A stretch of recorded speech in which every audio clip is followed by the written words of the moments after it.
ایک شیخ تھے، کوئی عرب شیخ تھے، وہ بتا رہے تھے، انہوں نے مثال بتائی کہ ان کا ایک شاگرد تھا جس کو سگریٹ پینے کی بہت عادت تھی. تو ان کے شاگرد نے ان سے پوچھا کہ مجھے کوئی طریقہ بتائیے شیخ، یا کوئی دعا سکھائیے جس کی وجہ سے میں سگریٹ پینا چھوڑ دوں. تو انہوں نے کہا کہ تم ہر دفعہ جس وقت سگریٹ اپنے پیک میں سے باہر نکالا کرو اور ہاتھ میں پکڑا کرو پینے کی نیت سے، تم بسم اللہ پڑھ لیا کرو. تو اسٹوڈنٹ جو تھا وہ حیران ہو گیا کہ آپ کیسی باتیں کر رہے ہیں، میں سگریٹ پینے سے پہلے بسم اللہ پڑھ لوں. تو انہوں نے کہا ایگزیکٹلی میں یہی کہنا چاہ رہا تھا کہ ہر دفعہ بسم اللہ پڑھ لیا کرو، تم واپس اپنے پیک میں اس کو رکھ دو گے، تم نہیں پیو گے. ایک مثال کے طور پر سمجھانے کے لیے.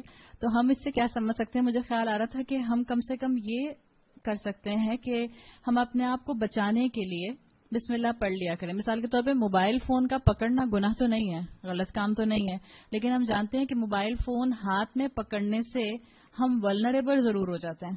کہ کس وقت آپ مثال کے طور پہ کوئی لیکچر سننے کے لیے یوٹیوب کا ایپ کھولتے ہیں اور کبھی کبھی سائٹ پر کوئی نہ کوئی ایسا ایڈ آ جاتا ہے، یا کوئی آپ کو اکثر معلوم ہوگا کہ وہ آپ کا ڈیمانڈڈ لیکچر چلنے سے پہلے کچھ سیکنڈ کا ایک ایڈ لگاتے ہیں جس کو کچھ سیکنڈ کے بعد وہ کہتے ہیں یو کین اسکپ، لیکن وہ چند سیکنڈ تو آپ کو دیکھنا ہی پڑتا ہے.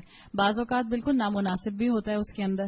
تو آپ اگر مثال کے طور پر اپنا موبائل ہاتھ میں پکڑ کے بسم اللہ پڑھ لیں گے انشاءاللہ، تو امید یہی ہے کہ ہم اس موبائل کو پکڑ کر کوئی غلط کام نہیں کریں گے، ہماری نظر نہیں بھٹکے گی، ہم کوئی غلط چیز نہیں دیکھیں گے، ہم کوئی غلط چیز نہیں سنیں گے.